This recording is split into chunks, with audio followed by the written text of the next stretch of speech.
Hello Mehul 2 minute Facebook में भी सुखदेव जी, कच्छ की धरती पे आप शायद पहली बार बता रहे हैं, क्या सूचना दे के जाएंगे समाज को? समाज को ये देना चाहता हूँ शुभ संदेश कि एक हो जाओ। अब एक होने का वक्त आ गया। हम लोगों ने इन राजनीतिक पार्टियों की और जो इतिहास के साथ छेड़छाड़ करने वाले हैं उनकी बहुत देख ली, बहुत सुन ली। अब एक होकर के इनको ताकत दिखाने का समय आ गया है। गुजरात के अंदर 35 ऐसी सीटें हैं जहां क्षत्रियों का वर्चस्व है। वहां उन क्षत्रियों को टिकटें दी जाए, चाहे वो राष्ट्रीय पार्टी हो चाहे क्षेत्रीय पार्टी हो, उनको उनका प्रतिनिधित्व दिया जाए। अब आपने यूज बहुत कर लिया, अब क्षत्रिय यूज नहीं होगा।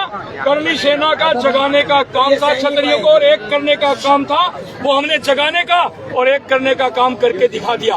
और आज आपने कच्छ भुज के अंदर ये देखा कि हजारों लोग, हजारों माताएं बहनें, हजारों भाई बहन हमारे सड़कों पर उतरे।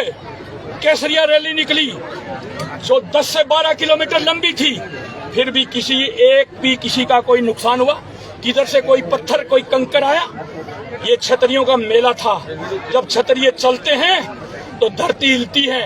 महाराणा प्रताप जी का ये हमें वरदान दिया हुआ है कि किसी खाली हाथ के ऊपर वार नहीं करना है। इसलिए महाराणा प्रताप जी 2 तलवार लेकर के चलते थे। दुश्मन की तलवार कट जाते या गिर जाए तो उसको दूसरी तलवार देकर के लड़ते थे।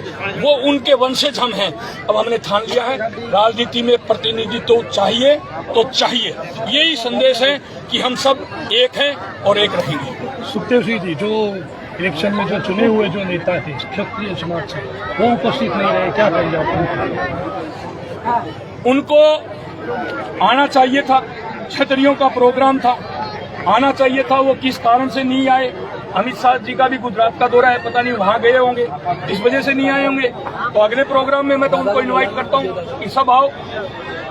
खास बात यह है कि बीजेपी का वोटर माना जाता है क्षत्रिय, और बीजेपी ने एक भी क्षत्रिय को सांसद की टिकट पिछले चुनाव में नहीं दी। इसकी मैं कड़ी शुभकामनाएं नहीं। अरे आओ, आप तो गुजराती में होंगे थोड़ा।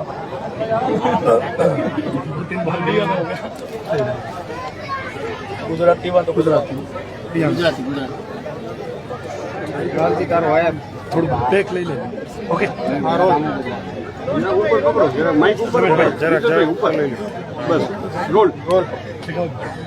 कच्छ के अंदर ગુજરાતી ભુજની અંદર અત્યારે રેલી નહીં પણ મહારેલી જેવું આયોજન થયું છે। દરેક કચ્છ ભુજના દરેક વિસ્તારમાંથી ફરી શાંતિપૂર્ણ રેલી સંપૂર્ણ રીતે ખતમ થઈ છે। અત્યારે જે મહાસંમેલન થયું હતું એમાં સમાજને અને જે ઉપસ્થિત નથી રહ્યા ક્ષત્રિય સમાજ, એમને શું સંદેશો આપશે? રાષ્ટ્રીય રાજપૂત ટર્ની છે તમામે તમામ ક્ષત્રિયોને એક કરવાનો નિર્ણય કરી ચૂક્યું છે, અને એ જ દિશામાં અમે ગુજરાતમાં યાત્રાઓ, સંમેલનો, રેલીઓ કરી રહ્યા છીએ, અને ગામડે ગામડે અમે સંગઠિત થઈ ચૂક્યા છીએ। જાતિગત સમીકરણના આધારે આ રાજનૈતિક પાર્ટીઓ ટિકિટો આપતી આવી છે, અને એ જ જાતિગત સમીકરણનું અમે ગોઠવણ કર્યું છે ગામડે ગામડે। એટલે આ વખતે ક્ષત્રિય સમાજ પ્રતિનિધિત્વ માંગે છે, ઉમેદવારી માંગે છે, અને જ્યાં જ્યાં પ્રભુત્વ છે ત્યાં ત્યાં માંગે છે, અને એ જ હેતુથી અમે દર અઠવાડિયે રવિવારે મહાસંમેલન મહારેલી ગુજરાતના જિલ્લામાં કરી રહ્યા છીએ। આજે આ કચ્છ જિલ્લાના તમામે તમામ ક્ષત્રિય આગેવાનોને આમંત્રણ રૂબરૂ જઈને પાઠવવામાં આવ્યું। એમાંથી ઘણા બધા આવ્યા અને ઘણા બધા નથી આવ્યા। શા માટે નથી આવ્યા એ મારે નથી જાણવું, પરંતુ એક જ વસ્તુ કહેવા માંગુ છું, જ્યારે ક્ષત્રિયનો મહાકુંભ હોય, જ્યારે ક્ષત્રિયનું મહાસંમેલન હોય, મોટી રેલી હોય, અને સમાજના હિતની વાત હોય, તો સાહેબ કોઈ પણ આગેવાન હોય કે મંત્રી હોય કે નેતા હોય કે ધારાસભ્ય હોય, એમણે ઉપસ્થિતિ અવશ્ય આવે। કારણ કે આજે જે કોઈ જે જગ્યાએ બેઠો છે એ સમાજના કારણે જ બેઠો છે। સમાજને એમની આવશ્યકતા છે, અને અમે અહીંયા ક્ષત્રિય સમાજનું ભવિષ્ય માટે વાત કરવા આવ્યા છે, ક્ષત્રિય સમાજને ઉમેદવારી અપાવવા માટે આવ્યા છે। અમે ગ્રાસદારથી લઈને તમામે તમામ જે ફાટા પડી ગયા છે, તમામે તમામ ફાટાના જે ઉમેદવારો છે એમને ઉમેદવારી અપાવવા માટે અમે આવ્યા છીએ। અહીંયા અમે પક્ષપાત નથી કરી રહ્યા, એટલે નથી આવ્યા એ દુર્ભાગ્ય છે, પરંતુ જાણવા જેવું છે કે શા માટે નથી આવ્યા અવશ્ય જાણીશું। પરંતુ આમંત્રણ અમે આપતા જ રહીશું. અમારો જે ફરજ છે, જે અમારો પ્રોટોકોલ છે, એ અમે નિભાવીશું.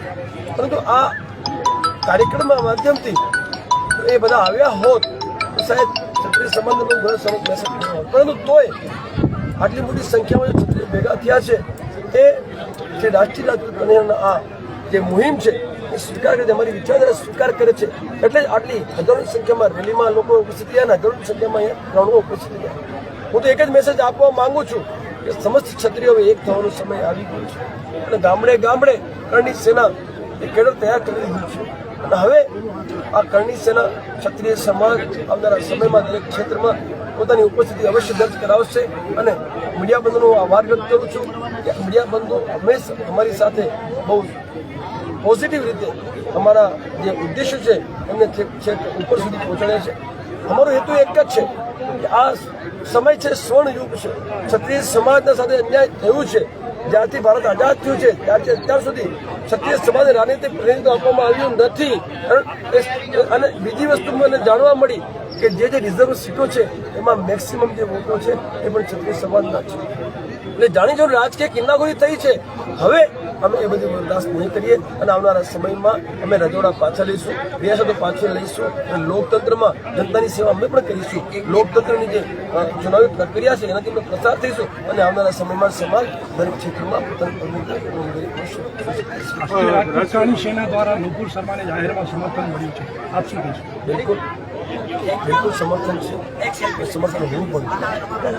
એક બ્રાહ્મણની દીકરી છે, હિન્દુસ્તાની છે અને એને જે સ્ટેટમેન્ટ આપ્યું છે, જે મને જાણવા મળ્યું છે એ સ્ટેટમેન્ટ ઇસ્લામમાં જે પુસ્તક છે એમાં વર્ણિત કરેલું છે.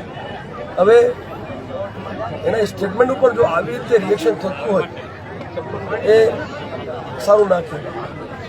કાનૂન છે, સંવિધાન છે, સંવિધાનમાં પણ ઘણી બધી જોગવાઈઓ છે. તમે એમના માધ્યમથી જાઓ, પરંતુ તમે જો આવી રીતે ધમકીઓ આપતા હો તો કરણી સેના આપણી સાથે ઊભી છે. તાકાત હોય તો હાથ લગાવીને બતાવી દે. જવાબ કરણી સેના આપશે. કારણ કે કરણી સેના માત્ર ગુજરાતમાં નથી ભાઈ, કરણી સેના દેશના 22 રાજ્યોમાં છે. અમે એનું સમર્થન નુપુર શર્મા અને જે બીજા એક ભાઈને નિલંબિત કરવામાં આવ્યું છે અમે એને સમર્થન કરીએ છીએ. અને આ દુર્ભાગ્ય છે કે રાજનૈતિક પાર્ટી જે સરકાર જે દેશ હલાવે છે એ રાજનૈતિક પાર્ટી નિલંબિત કરી દે છે, એમના પ્રવક્તાને કહી દે છે. એ બહુ દુર્ભાગ્ય છે. કરણી સેના આની જગ્યાઓ તો ક્યારેય આવું કદમ ના ઉઠાડે. તોય અમે એક વસ્તુ કહેવા માંગીએ છીએ કે નુપુર શર્મા એકલી નથી. નુપુર શર્માની સાથે કરણી સેના પરિવાર ઉભો છે, સુખદેવસિંહ ધોની રાષ્ટ્રીય અધ્યક્ષ ઉભા છે અને આખા ભારત દેશની કરણી સેના સૈનિકો ઉભા છે. એ તમારે બીવાની જરૂર નથી અને હવે આગળની કાર્યવાહી અમે કરીશું અને જવાબ અમે આપીશું. જય ભવાની.